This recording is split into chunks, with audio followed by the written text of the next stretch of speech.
इस वक्त तक की जो सूरत हाल है, जब हम ये बात कर रहे हैं तो बिल्कुल हालात तसादम की तरफ जा रहे हैं। और मैं आपको ये बात बता दूं कि एक एक दिन इस अदम इस्तेहकाम का जो गुजरेगा वो मुल्क को इतना बड़ा नुकसान पहुंचा रहा है कि जिसका कोई अंदाज़ा भी नहीं कर रहा। जो भी इस मुल्क के साथ जो जो लोग मुखलिस हैं उनको ये बात देखनी होगी कि एक एक दिन की कीमत पाकिस्तान बहुत भारी अदा कर रहा है। आप मुझे बताएं, इन हालात में अगर कोई इन्वेस्टर इन्वेस्ट करना चाहता है तो वो क्यों पाकिस्तान में आके इन्वेस्ट करेगा? अगर कोई बाहर की कंपनी इन्वेस्टमेंट के लिए आना चाहती है वो क्यों पाकिस्तान के अंदर आएगी? अगर कोई ओवरसीज पाकिस्तानी, ये जो इमरान खान ने इनिशिएटिव दिए कि आए और यहाँ पर इंडस्ट्री में इन्वेस्ट करें, क्यों आके इन्वेस्ट करेगा? और यहाँ का बिजनेसमैन क्यों इन्वेस्टमेंट करेगा? अदम इस्तेहकाम बढ़ेगा। ये टीवी चैनल्स के ऊपर जो चीज़ें हो रही हैं, अवाम में जो एक गैर यकीनी की सूरत हाल है, इससे आपके डॉलर का रेट ऊपर जाएगा, अदम इस्तेहकाम आएगा। मुल्क में बहुत ज़्यादा इस वक्त बहरान की कैफियत है। और मैं आपको ये बात बता रहा हूँ कि अल्लाह माफ़ करे, जिस तरह से दोनों जमातें, मुत्तहिदा अपोजिशन भी 11-12 जमातें और इधर से अकेले इमरान खान, इनके कारकुनान जिस तरह से दोनों के निकल रहे हैं, किसी एक शहर में भी खुदा न खासा तसादुम हो गया तो जगह जगह पे ये चीज शुरू हो जाएगी। तो ये तो लीडरान को समझाना चाहिए, आवाम को, अपने पार्टी वर्कर्स को, अपने सपोर्टर्स को, कि सिचुएशन को इस तरफ ना लेकर जाए। सदीक साहब, आप समझते हैं कि अपोजिशन की भी ये जिम्मेदारी बनती है और हुकूमत को भी थोड़ी सी पेशेंस दिखानी चाहिए? देखें, बात यह है, हुकूमत क्यों पेशेंस दिखाए? किस बात की हुकूमत पेशेंस दिखाए? भाई आप बैरूनी एजेंडे के ऊपर एक हुकूमत को गिराने निकले हैं, आपने जमीन खरीदे हैं, आप यहाँ मंडियां लगा के बैठे हुए हैं। नहीं, मुल्क ना तबाह करें, सड़कों के भी ऊपर भी ना आए, बात भी ना करें, एहतजाज भी ना करें। जो आप इशारा दे रहे हैं सिद्दीक कि अगर ये ऑपोजिशन भी ना मानी और हुकूमत भी ना मानी तो मामलात एक दूसरे की लड़ाई की तरफ जा सकते हैं। देखिए, शरारत किसने की है, साजिश किसने की है, शरारत किसने की है, कौन ये हुकूमत गिराना चाहता है? आईनी हक है उनका, आईनी हक जितना है वो आपको भी पता है, जितना वो आईनी हक, जितने ये आइन के सगे हैं वो आपको भी पता है। जमीन खरीद के यहाँ पे मंडियां इन्होंने लगा के और बैरूनी एजेंडे पे एक हुकूमत गिराना चाहते हैं, सिर्फ इसलिए कि वो अमेरिका के खिलाफ खड़ा हो गया, वो यूरोपीय यूनियन के खिलाफ खड़ा हो गया, वो पाकिस्तान के लिए खड़ा हो गया, वो आजादी और खुद मुख्तारी की बात कर रहे हैं, वो गैरत की बात कर रहे हैं, वो कौम के मफादात की बात कर रहे हैं। इमरान खान साहब खुद कहते थे अगर मेरे अपने ही लोग मुझसे बिक गए ना तो मैं खुद इस्तीफा दे दूंगा। भाई अपने लोग नाराज नहीं, वो कहते थे अपने लोग नाराज हैं, किसी एजेंडे पे हो ना। अब मुझे बताएं, राजा रियाज कहते हैं कि करप्शन हो गई है और हमने करप्शन खत्म करनी है आसिफ अली जरदारी और नवाज शरीफ के साथ मिलके। आप ऐसे करें मारिया, आपके पास है 3 दिन, आप यहां से कैमरामैन लें, माइक लें, जाके सिर्फ आपने एक ही सवाल लोगों से करना है कि तहरीक इंसाफ को छोड़ के जो आसिफ अली जरदारी और नवाज शरीफ के साथ जा रहे हैं, क्या वो नजरिए के लिए जा रहे हैं? आपने लाइव चलाना है, वो देख लेंगे कितने लोग ये बात कहते हैं, पूरा पाकिस्तान इस बात को जानता है। लेकिन अभी कुछ देर पहले अहमद हुसैन साहब को सुन से, जो पीटीआई के मुनखरिफ अरकान में से एक हैं, वो ये कह रहे हैं कि हमें वज़ीर आज़म इमरान खान से मिलने ही नहीं दिया जा रहा, हमारा शिकवा सुना ही नहीं जा रहा, तो फिर हमारी नाराजगी तो बनती है ना। देखें, फिर इस बात के लिए तैयार हैं। देखें, इस बात पे आप हुकूमत गिरा देंगे। आप पीटीआई के टिकट पे जो लोग वोट लेके आए हैं, ये वो शख्स है जिसकी वजह से धरना हुआ बनीगाला के बाहर, जिसको वहां मुल्तान टिकट दिया था उसे वापस लेके इसको दिया। इतना बड़ा एहसान किया, इससे ज्यादा एहसान फरामोशी क्या हो सकती है कि जिस बंदे एक से टिकट लेके आपको दिया, आपको oblige किया, और उसके बाद आप अगर तहरीक इंसाफ का वोट किस बात पे लिया, बल्ले पे लोगों ने ठप्पे किस लिए लगाए? पहला नारा इमरान खान का यह था कि मैं नवाज शरीफ और आसिफ अली जरदारी का एहतसाब करूंगा। आज आप उसी नवाज शरीफ और जरदारी की गोद में जाके बैठ गए। ठीक है, मैं इसी पे दिल चाहूंगी, लास्ट 1 मिनट है, आप भी टेक दीजिए ताकि सिचुएशन थोड़ी और क्लियर हो जाए कि ये जिम्मेदारी किसकी बन रही है कि जो इस वक्त मुल्क में तसअद्दुम की तरफ चीजें जा रही हैं वो ना हो। देखिए, जिम्मेदारी दोनों की है, दोनों जो हैं एक ऐसी स्टेज पर पहुंच चुके हैं कि दोनों के लिए यूटर्न नहीं है। दोनों को सियासी क़ियादत, सियासी बड़ों के तौर पर बैठना चाहिए, अपने सियासी मफादात को नहीं देखना चाहिए। और देखें, ये जो कहा जा रहा है ना कि जी नहीं, इमरान खान को यू टर्न नहीं लेना चाहिए, इमरान खान को बैठना नहीं चाहिए, देखें इसकी भी एक पॉलिटिकल कॉस्ट है। तो आपकी फिर गवर्नमेंट चली जाएगी, फिर सड़कों पे आएंगे, अगला इलेक्शन जीतना जो है वो जाहिर इतना आसान काम नहीं होगा, वहां भी आपको इत्तेहादियों की जरूरत पड़ेगी। इस बात की क्या गारंटी है कि आप कोई 2/3 ले आएंगे या सादा अक्सरियत ले लेंगे? तो ये बहुत बड़ा रिस्क है। इसमें इमरान खान साहब को भी मैं समझता हूँ कि अपोजिशन को तो करना ही चाहिए, इमरान खान साहब को भी इसमें दायरा देखना चाहिए। अगर मैं आपकी तरफ मूव करूं, इसी मामले के ऊपर नून लीग और JUI फेन पे तहरीरी जवाब भी जमा करा दिए हैं और सुप्रीम कोर्ट बार भी ऑब्वियसली इसको देख रही है, तो आप क्या अभी समझ रहे हैं जो अटॉर्नी जनरल साहब के आज के दलाइल थे वो कितने स्ट्रॉन्ग थे?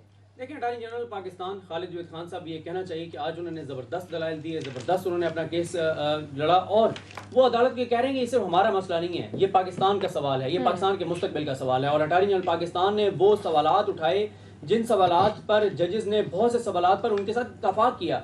मसला अटॉर्नी जनरल पाकिस्तान ये कह रहे हैं कि पाकिस्तान का जो आइन है वो ये कहता है कि पाकिस्तान का जो पार्लिमानी निज़ाम है, तो वो पाकिस्तान के अंदर जो निज़ाम होगा, पार्लिमानी निज़ाम, ये बुनियादी ढांचा है अब मसला ये है कि ये बुनियादी ढांचा जो है ये कहाँ पे खड़ा है, ये सियासी जमातों के ऊपर खड़ा हुआ है, क्योंकि सियासी जमातें इलेक्शन जीत के आती हैं और वो आगे हुकूमत बनाती हैं। तो सियासी जमातें जो हैं अगर वही इतनी कमज़ोर हो जाएंगी, और ये कहा जस्टिस मुनीब अख्तर साहब ने कि सियासी जमातें इंस्टीट्यूट्स की तरह हैं, इंस्टीट्यूशंस हैं, और जब आप इनको कमज़ोर करेंगे तो इससे तो जमहूरियत कमज़ोर होगी। और आज अगर एक जमात की हुकूमत गिराने के लिए दूसरी जमात 20 बंदे खरीद लेती है, कल को तो फिर कोई और जमात किसी और जमात बल्कि सिद्दीकी उनका एग्जैक्टली जुमला था कि हमारा जमहूरी निजाम जो है ये पार्टी सिस्टम के पिलर पर खड़ा है, तो वो पार्टी सिस्टम को बड़ी इंपॉर्टेंस दी उन्होंने आगे। बिल्कुल ऐसे ही है। और फिर उन्होंने ये कहा कि देखें जब कोई टिकट लेता है किसी भी जमात का तो उसको पता है कि आर्टिकल 63A मौजूद है, और उस आर्टिकल 63A में क्या लिखा हुआ है कि आप आईनी तरमीम के ऊपर, आप वज़ीर-ए-आज़म के इंतखाब के ऊपर, आप वज़ीर-ए-आज़म के खिलाफ अदम एतमाद के मामले पर, और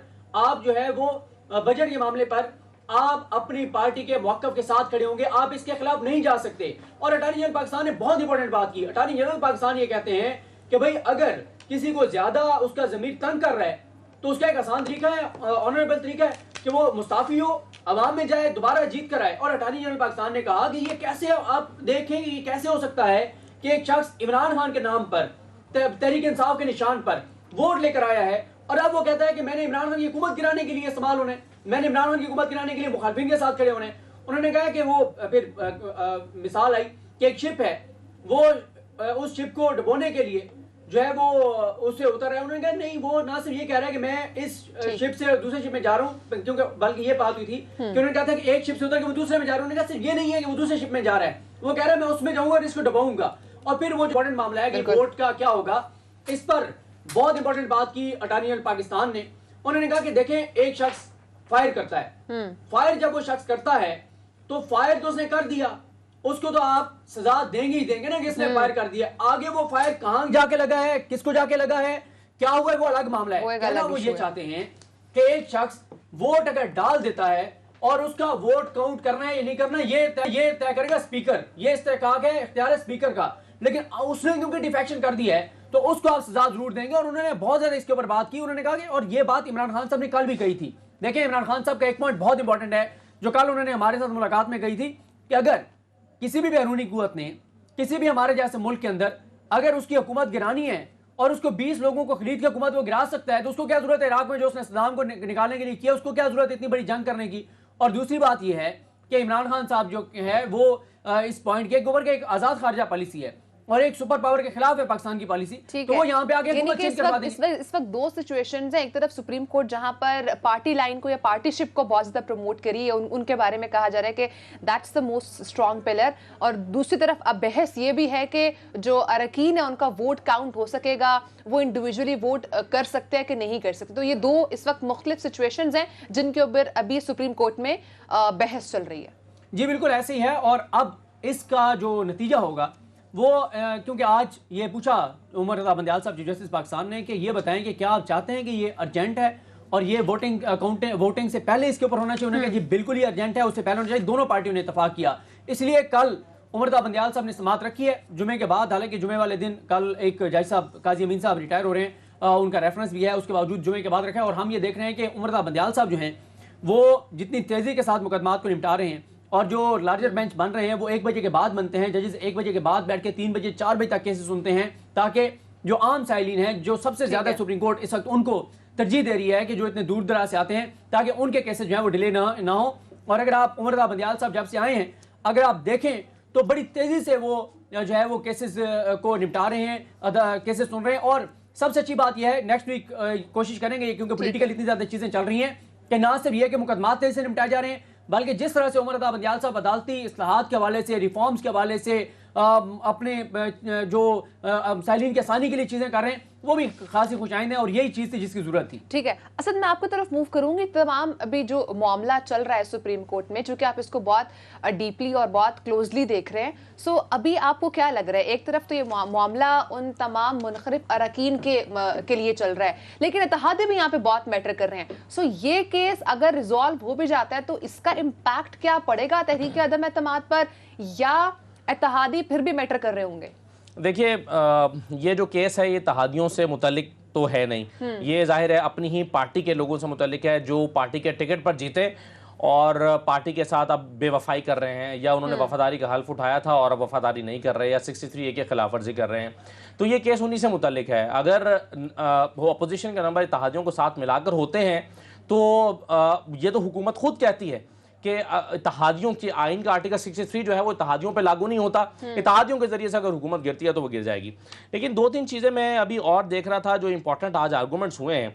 मिसाल के तौर पे जस्टिस जमाल बंदुखैल साहब ने ये सवाल किया कि क्या ये जो एक्ट है ये एक परमिसिव फ्लोर क्रॉसिंग नहीं है, यानी आइन क्या उनको ये इजाज़त नहीं दे रहा कि ठीक है आप अगर फ्लोर क्रॉसिंग करना चाहते हैं तो कर लें, लेकिन कॉन्सिक्वेंसेस को फेस करें। फिर जस्टिस मुनीब अख्तर साहब ने भी इसी सवाल को दूसरे अंदाज में दोहरा के पूछा कि ठीक है अगर एक बंदा कहता है कि मैं पार्टी पॉलिसी के खिलाफ जा रहा हूं और फिर मैं कॉन्सिक्वेंसेस को फेस करूंगा तो फिर आप क्या कर सकते हैं।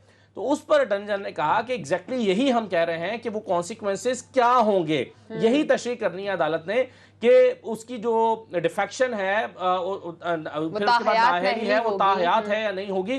तो यही तो वो कह रहे हैं कि हमने करना है अगर कोई फर्द जो है वो कर लेता है। फिर एक सवाल और भी हुआ कि क्या किसी शख्स को जो है, क्या किसी लेजिस्लेटर को बेशकली नाअहल करना चाहते हैं, तो उस पर अटॉर्नी जनरल ने अपना माइंड क्लियर किया कि जी हाँ हम तो चाहते हैं कि ताहयात नाअहली हो। तो उन्होंने पूछा कि क्या किसी लेजिस्लेटर को अपना एंगर दिखाने का कोई हक नहीं है कि अगर वो नाराज है पार्टी से, उनका जी अगर उसने एंगर दिखाना है तो फिर वो पार्टी रिजाइन करे, दोबारा से किसी और पार्टी का टिकट ले, वहां जाकर लड़े, ये इसका एक आईनी रास्ता और तरीका है।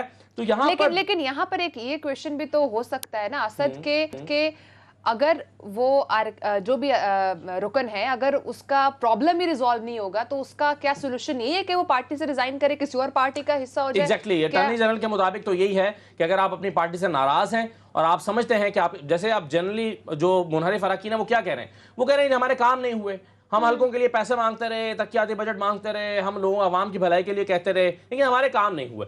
अब ये उनका एक शिकवा है, सही है या गलत है वो एक अलग बहस है, लेकिन अगर वो समझते हैं कि उनका काम नहीं हुए, अपने लोगों को वो अपना मुंह नहीं दिखा सकते, तो फिर अटॉर्नी जनरल के मुताबिक, हुकूमत के मुताबिक, और वो उनकी आइन की तशरीह ये है कैसे में उनके पास रास्ता ये है कि वो हुकूमत को छोड़ दें, वो इस्तीफा दें, सीट खाली करें, दूसरी पार्टी का टिकट लें और ज़िमनी इंतखाबात में आ जाएं। ठीक है, तो ये एक रास्ता जो है वो उनको दिखाई देता है। उसमें एक सवाल ये भी हुआ कि आप समझते हैं कि पार्टी हेड जो है उसको बादशाह बना दे, तो उस पर अटॉर्नी जनरल ने कहा कि हम ये नहीं चाहते, लेकिन हम ये भी नहीं चाहते कि यहाँ पर लोग लोटे बन जाए। ये लफ्ज उन्होंने कमरा अदालत में इस्तेमाल किया। ठीक है।